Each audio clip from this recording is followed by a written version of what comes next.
Is that people don't understand it that much, right? But the principle of integrity chain is that I message all the heads of organizations.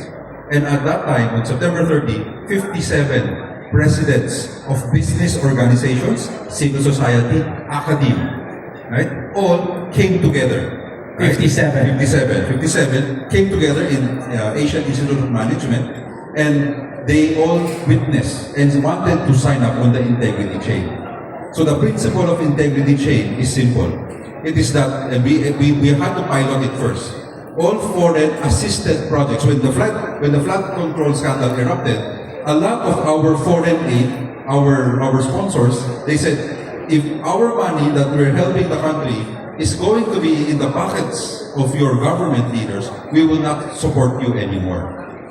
So what we did was to hit the problem square in the head. We said, can we use all foreign? Can we utilize all the foreign aided and foreign assisted projects? We will now monitor and track the usage of all of these, and now every organization can now witness.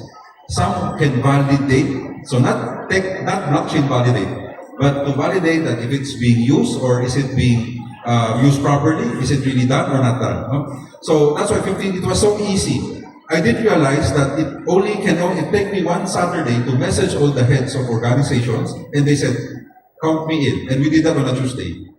All of them were there.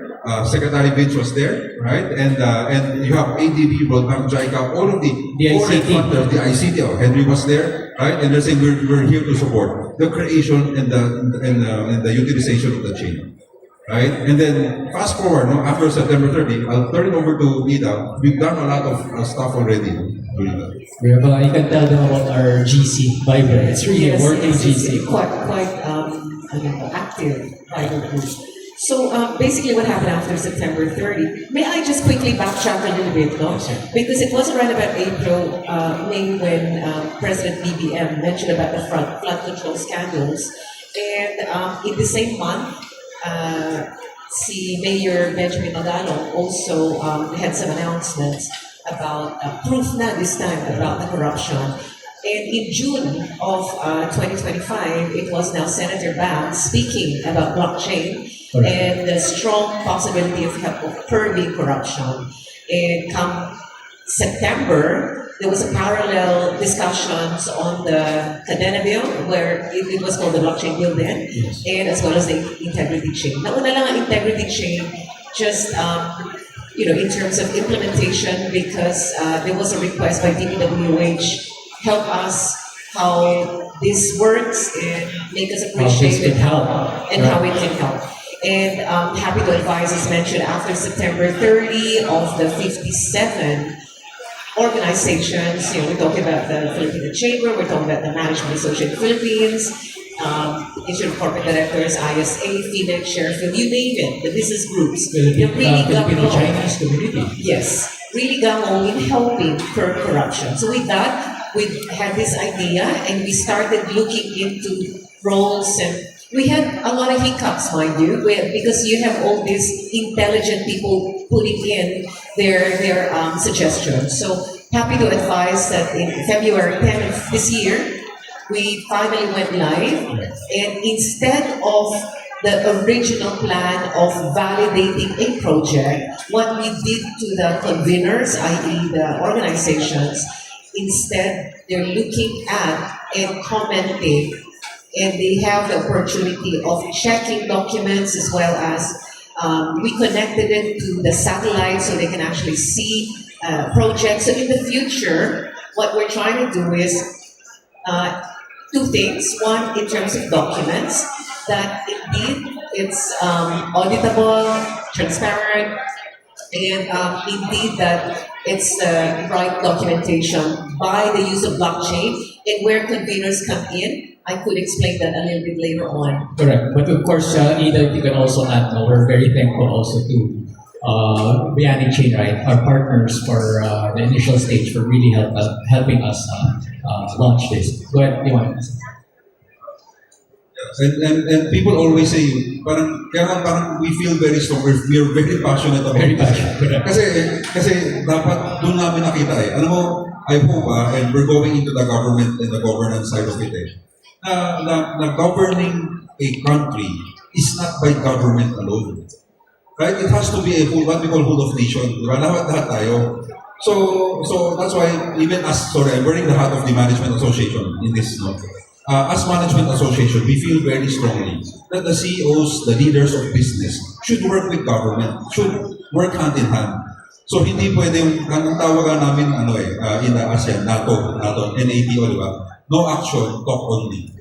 And lahat ganun. You go to a forum, everyone is just whining and complaining. I said, put a stop to that.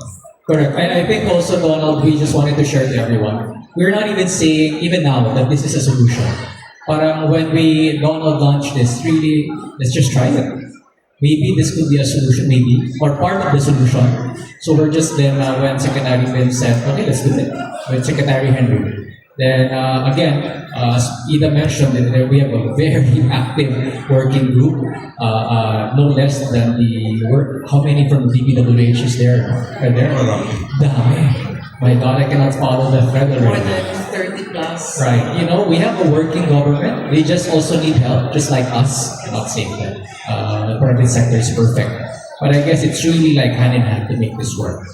And I think I have to hope kasi the integrity chain only worked and makes sense because may nanay siya eh.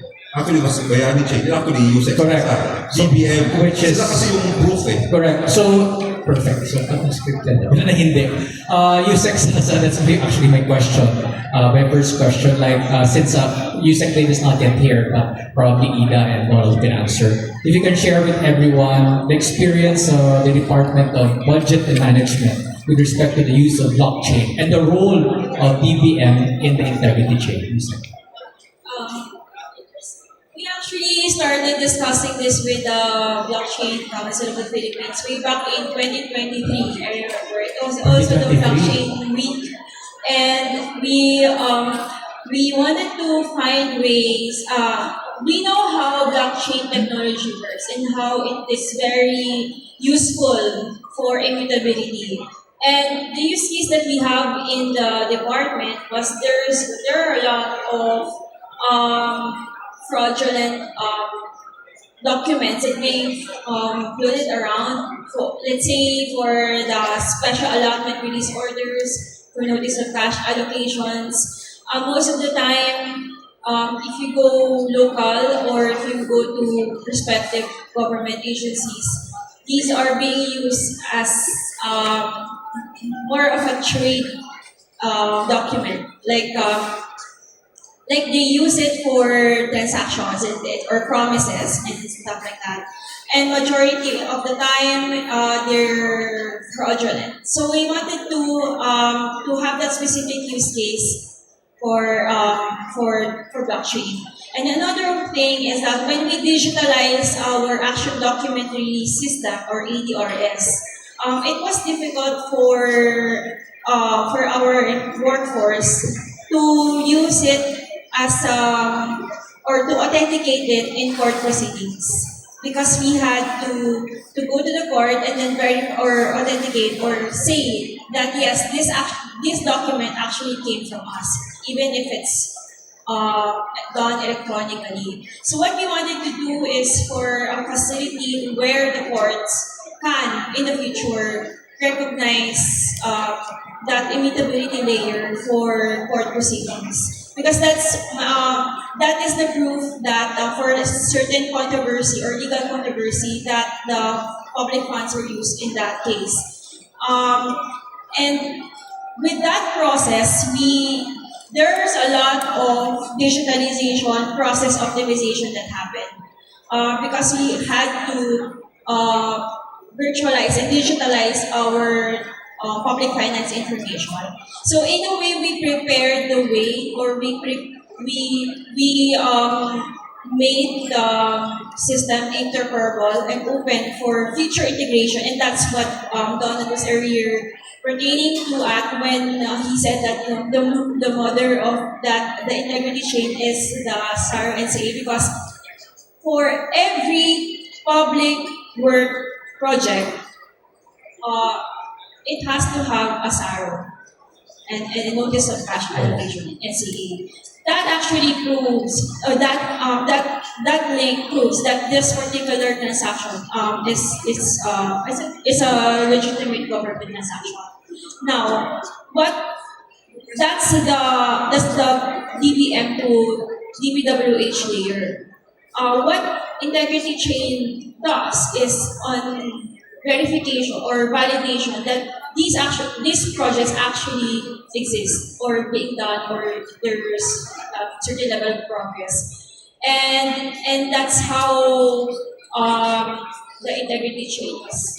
Correct. Yung success again, if you can further elaborate on a technical standpoint, how does the DBM basically, how do you handle governance protocols and data validation and putting in place to ensure that budget records and whatever entered on chain